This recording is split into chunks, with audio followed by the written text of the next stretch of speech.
Bonsoir. Vous avez une communication de la présidence de la République. C'est tout à fait ça. Oui. La présidence de la République tient à informer la population concernant les récents événements ayant conduit à l'interpellation du conseiller spécial du chef de l'État en matière de sécurité. Il s'agit d'une affaire relevant de la sûreté de l'État. Une matière de ce genre est de la compétence exclusive de l'Agence nationale des renseignements ANR. Il n'est pas dans les habitudes de ce service de communiquer sur ses activités. Toutefois, dans l'état actuel des choses, on peut affirmer que les enquêteurs disposent d'indices sérieux attestant d'agissements contre la sécurité nationale. Les enquêtes se poursuivent et les investigations s'effectuent à différents niveaux. S'il s'avère nécessaire de communiquer davantage, le gouvernement de la République s'en chargera. En attendant, la présidence de la République invite la population à la vigilance et à éviter de donner du crédit aux spéculations mensongères diffusées par des personnes mal intentionnées dans les médias et sur les réseaux sociaux. Les indices sont suffisamment sérieux et ne peuvent donner matière à d'autres considérations de nature ou de type tribal, clanique ou régional. Le processus démocratique amorcé dans notre pays par la première passation pacifique du pouvoir en janvier 2019 est un acquis sacré à préserver à tout prix. Aucune tentative de déstabilisation de nos institutions démocratiques ne sera tolérée.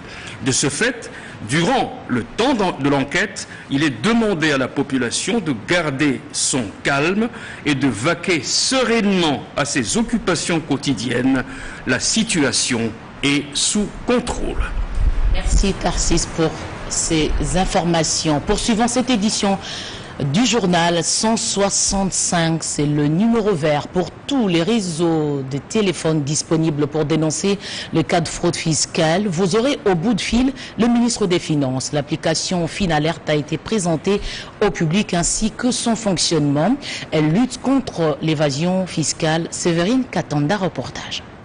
Au regard de plusieurs plaintes enregistrées dans les secteurs des fiscalités et autres services publics des finances, les taux élevés de taxes, le coût de temps et de revenus aux contribuables congolais, des droits et d'autres taxes qui n'ont aucun soubassement a conduit les gouvernements congolais à mettre en place un plan de réforme vigoureux et ambitieux pour remédier à cette situation. La détermination du ministre des Finances à mettre fin à la fraude fiscale va se reposer désormais sur un dispositif dont la dénomination vaut tout un programme. Il s'agit de l'application électronique FinAlert qu'on peut télécharger sur téléphone, tablette, ordinateur ou joindre par un numéro vert, les 165 sur Vodacom, RTL et Orange.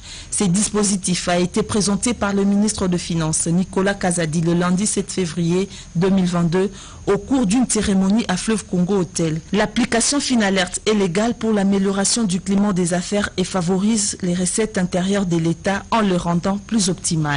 Le dispositif FinAlert, que j'ai l'honneur de vous présenter ce jour, offre une opportunité pour toute personne, qu'elle soit physique ou morale, toute nationalité confondue, victime ou témoin, de communiquer directement avec le ministre des Finances et de dénoncer les cas de fraude, qu'il s'agisse de fraude douanière, de fraude fiscale, de détournement des deniers publics, d'évasion fiscale ou de toute autre tracasserie financière.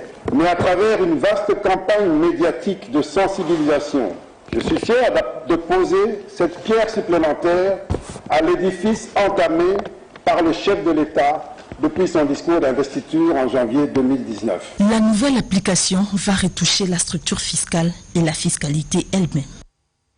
La menace djihadiste dans l'est de la RDC et les répercussions sur la région des Grands Lacs.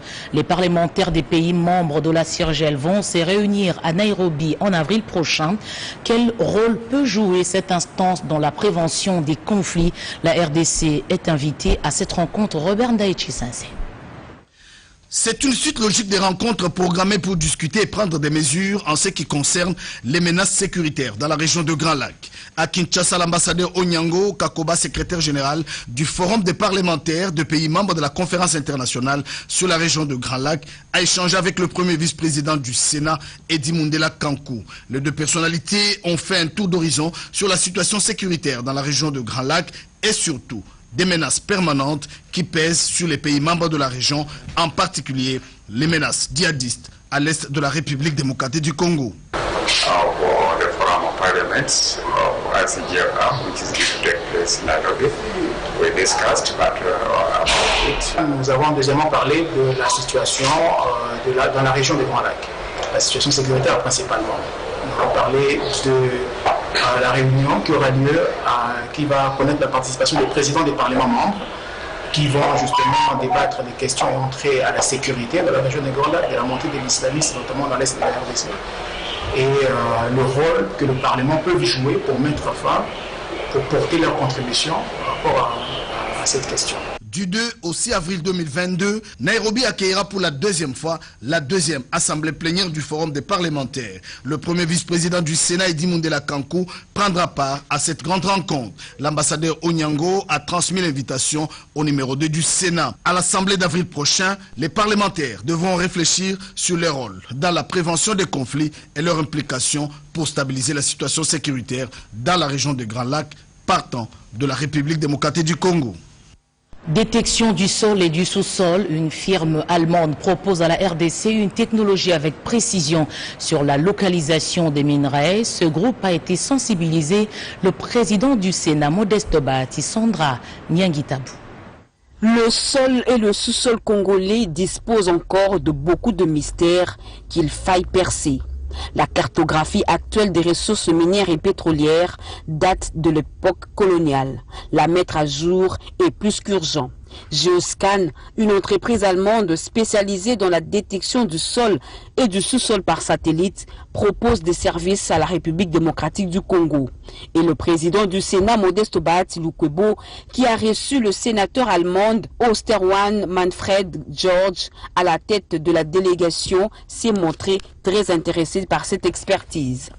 Nous sommes venus aujourd'hui présenter au président du Sénat la technologie que nous avons et offrir nos services à votre grand pays. Il était très intéressé. Nous avons suggéré un partenariat qui va faire gagner beaucoup à la RDC. Avec nos méthodes, nous pouvons aller sonder jusqu'à une profondeur de 10 km, que ce soit sur des lieux où l'on a déjà découvert des mines ou des lieux non encore découverts. Notre méthode est à la fois rapide et elle n'est pas aussi chère que les méthodes conventionnelles. Donc pour un pays large qui a autant de ressources comme la RDC, c'est une méthode idéale. Nous offrons le même service aux sociétés privées afin de donner de la précision à la fois aux entreprises privées qu'au gouvernement à quels endroits il faut creuser. Nous sommes en train de faire tourner 50 projets en ce moment, principalement pour le pétrole et le gaz et pour les électrominéraux, tels que le cuivre, le lithium, le manganèse et le cobalt. Nous sommes impliqués dans des projets au sud de l'Afrique et à l'ouest de l'Afrique. Et en Asie du Sud-Est, nous sommes dans de très larges projets. Modeste Bahati Lukwebo a salué la démarche tout en reconnaissant que cette exploitation va aider le pays à décourager les entreprises minières qui roulent quelquefois le gouvernement en sous-estimant le stock de réserves mis à leur disposition au détriment de la République. La RDC, pays solution dans la transition écologique, cette structure Geoscan allemande voudrait s'installer chez nous cette année pour se lancer dans la fabrication des batteries électriques. Son directeur général a présenté le projet au chef du gouvernement Jean-Michel Samaloukonde Pati Tondouangou. La délégation de Geoscan, firme allemande spécialisée dans l'exploitation de la terre au moyen de la télédétection, a exprimé au Premier ministre Jean-Michel Samaloukonde Kyenge son désir d'investir en République démocratique du Congo au cours de cette année 2022. Conduite par son directeur général Olivier Eberg, cette firme compte également offrir son service au gouvernement congolais en matière de fabrication des batteries électriques. Pour la première fois, on a démontrer notre technologie et qu'est-ce que ça peut faire une différence pour le développement du pays, du Congo. Et on a décidé de continuer au détail avec tous les ministères Et nous avons discuté d'ouvrir Geoscan du Congo ici et de nous y installer et de revenir de plus et de plus. Nous sommes dans un secteur du remote sensing. Comment est-ce que ça veut dire? Le sondage à distance. On analyse des photographies du satellite et avec nos mêmes technologies et arithmiques. Les algorithmes. On est possible de trouver tous les matériaux jusqu'à 10 000 mètres de profondeur. Ça peut être hydrocarbons. Les hydrocarbures. Ça peut être de l'or. Ça peut être des minéraux. Spécialement pour faire des batteries pour le futur électrique. Geoscan dispose d'une technologie de pointe pour le scannage de la Terre. Autre chose, lancement à l'ISALA de l'opération d'immatriculation des agents publics de l'État. Ils adhèrent automatiquement à la CENSAP pour garantir une retraite digne. Opération lancée par le vice-premier ministre, ministre de la fonction publique, Jean-Pierre Liaou. Nadine Kilocho, Mastadjabou, reportage. De lancer officiellement les opérations d'immatriculation des agents publics au régime de sécurité sociale de la CENSAP dans la province de la Mongala. Les agents publics de l'État de l'administration déconcentrée de la province de la Mongala peuvent désormais obtenir leur carte d'adhésion à la Caisse nationale de sécurité sociale des agents publics de l'État, CENSAP. Le lancement officiel du processus d'immatriculation à la CENSAP a été effectué par le vice-premier ministre, ministre de la fonction publique, Jean-Pierre Liaou à l'ISALA, en présence des autorités provinciales et des chefs de division. De convier tous les agents publics concernés à répondre à cet appel afin de pouvoir chacun se munir d'une carte de sécurité sociale. La CENSAP a été créée en vue de l'organisation et gestion des prestations de sécurité sociale au bénéfice des fonctionnaires ainsi que leurs familles. Cela dans le but de garantir une retraite digne et honorable aux agents publics de l'État. Mais il faut matérialiser cette relation créée par la loi entre l'agent public et l'organisme gestionnaire que la CENSAP, et c'est cela l'immatriculation qui débouche sur l'octroi d'une carte de sécurité sociale. Le plus important quand on gère un régime de retraite, c'est la pérennité, la viabilité du régime. Ça veut dire, est-ce que dans 15 ans, dans 20 ans, le système sera toujours fiable? Et pour répondre à cette question, il faut des données fiables, notamment sur les dates de naissance, sur les grades, ainsi de suite. Et ces informations, l'immatriculation permet de les avoir et ainsi de faire nos projections financières. À l'occasion, le vice-premier ministre, ministre de la fonction publique Jean-Pierre Liaou a exposé sur différentes préoccupations liées au statut des agents et fonctionnaires de l'État, tout en martelant sur son combat mené pour l'anéantissement de toutes sortes d'injustices et inégalités entre l'administration centrale et provinciale. Et l'objectif poursuivi est de doter la République démocratique du Congo d'une fonction publique à la hauteur de sa grandeur. La tenue du festival Amani à Goma, au Nord Kivu, est une preuve de la résilience. C'est aussi la célébration de la vie dans ce coin du pays longtemps meurtri. C'est le message de Patrick Mouyaya Katembwe, ministre de la Communication, accompagné de sa collègue de la Culture Catherine Foura. Le porte-parole du gouvernement a communié avec les festivaliers. Le gouvernement congolais dans ses grands rendez-vous de la paix par la musique et l'entrepreneuriat, le ministre de la Communication et Médias, porte-parole du gouvernement, a nommé le festival Amani comme un véritable cadre de résilience, de compassion et de solidarité qui contribue au changement du narratif. Accompagné de la ministre en charge de la culture et art, le porte-parole du gouvernement RD congolais a non seulement visité les différents stands, mais aussi assisté à 2 ateliers. Pour Patrick Mouyaya Katembwe, le festival a manié justement la célébration de la vie, la preuve de la résilience et qu'au-delà de tout, la vie continue. Ce n'est pas la première fois que le ministre de la Communication et Médias, porte-parole du gouvernement, assiste à ces festivals dans la ville de Goma au Nord Kivu, un coin de la RDC qui a longtemps été meurtri par la violence. Pour le ministre Mouyaya, le festival Amani vient montrer justement que le narratif doit être différent parce qu'il met au devant de jeunes artistes talentueux venus de Béni Kinshasa tels que Robin Mundibou, Roga Roga et Alèche, ainsi que les jeunes entrepreneurs en provenance de plusieurs villes de la RDC avec de réalisations hors du commun.